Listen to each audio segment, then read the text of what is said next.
जय हिंद बच्चों। कक्षा 11 विषय जीव विज्ञान में अध्याय 3 में हम लोग पढ़ रहे हैं HIV के बारे में। देखिए, HIV के जो लक्षण होते हैं वो लगभग 5 से 12 वर्ष बाद तक व्यक्तियों में एड्स के कोई भी लक्षण विकसित नहीं होती। कुछ व्यक्तियों के HIV के सप्ताह के बाद कुछ समय के लिए सिर दर्द, घबराहट व हल्का ज्वर यानी बुखार रहता है, किंतु शीघ्र ही ये लक्षण विलुप्त हो जाते हैं। इस अवस्था में संक्रमित व्यक्ति HIV का विस्तार करते हुए संक्रमित व्यक्तियों में थकावट, ज्वर, अतिसार, सिर दर्द, खांसी, कमजोरी व भूख न लगना आदि लक्षण विकसित हो जाते हैं। कुछ समय बाद त्वचा तथा के दाने निकल जाते हैं। कुछ व्यक्तियों में जांघों पर गांठें बन जाती हैं। बाद में रोगी की त्वचा पर गुलाबी या बैंगनी तथा बाह्य जननांगों पर सफेद चकत्ते दिखाई देने लगते हैं। तो ये हो गया उस HIV संक्रमण के लक्षण। इसको आप लोग अपने अकॉर्डिंग लिख लीजिएगा। अब देखिए, अगली जो हेडिंग है HIV का प्रसारण एवं महामारी किस तरीके से। लोगों के मन में एक चीज रहता है, जो एड्स होता है वो छूत का रोग है। नहीं, एड्स का जो है वो छूत से नहीं होता है। ये देखिए, जैसे चुंबन लेना, आलिंगन माने गले मिलना, हाथ मिलाना, बच्चों को गोदी में लेने, छींकने, खांसी, सांस साथ भोजन करने या कीटों द्वारा काटे जाने से HIV का प्रसारण नहीं होता। HIV वायरस द्वारा संक्रमण की निम्नलिखित विधियां हैं।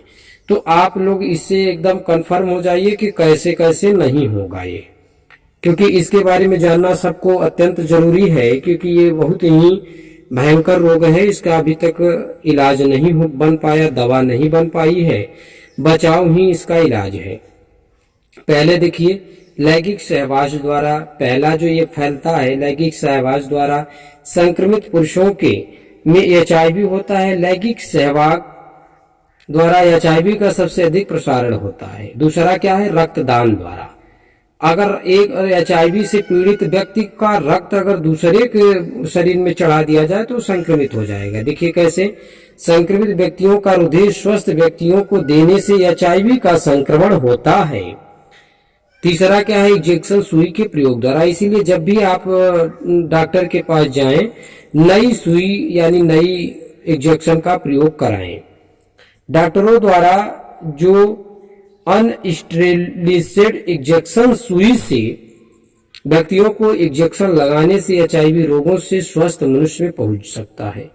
मादक पदार्थों यानी जो नशा वशा करते हैं कि व्यसन वाले कुछ व्यक्ति अंतःशिरा इंजेक्शन द्वारा मादक पदार्थ लेते हैं, जिससे स्वस्थ व्यक्ति HIV में संक्रमित हो सकते हैं। इससे होता क्या है कि कुछ लोग जो है जो नशा का सेवन करते हैं वो सुई लगवाते हैं, इंजेक्शन लगवाते हैं उसके माध्यम से। इसके बाद देखिए, जो चौथा है, मां से बच्चों में संक्रमण हो सकता है। कैसे, संक्रमित माता से HIV भ्रूण में या शिशु के जन्म के बाद दुग्धपान द्वारा शिशु में पहुंच जाता है। पांचवा, अंग प्रत्यारोपण द्वारा। स्वस्थ व्यक्ति में संक्रमित व्यक्ति के अंग प्रत्यारोपण से भी HIV संक्रमण होता है। तो ये हैं इनके फैलने के कारण। अब देखिए अगला क्या है, HIV का रोगोपचार, यानी अगर किसी को हो गया तो कैसे ये इसको रोक सकते हैं। अभी तक एड्स रोग के उपचार हेतु तो कोई प्रभावी औषधि नहीं बन पाई है।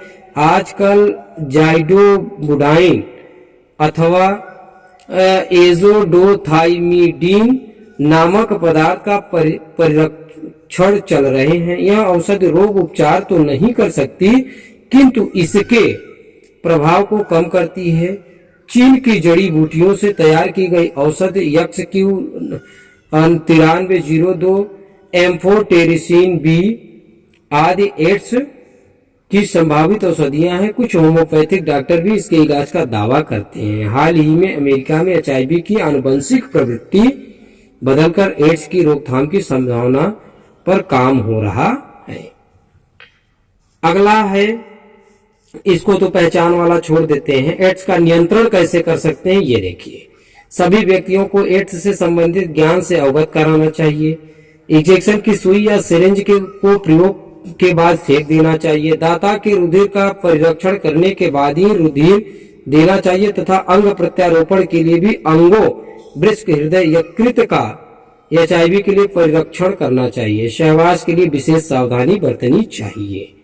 ये है। और सबसे इम्पोर्टेंट, 1 दिसंबर को वर्ल्ड एड्स डे के रूप में मनाया जाता है जागरूक करने के लिए। तो आज के लिए इतना ही, धन्यवाद।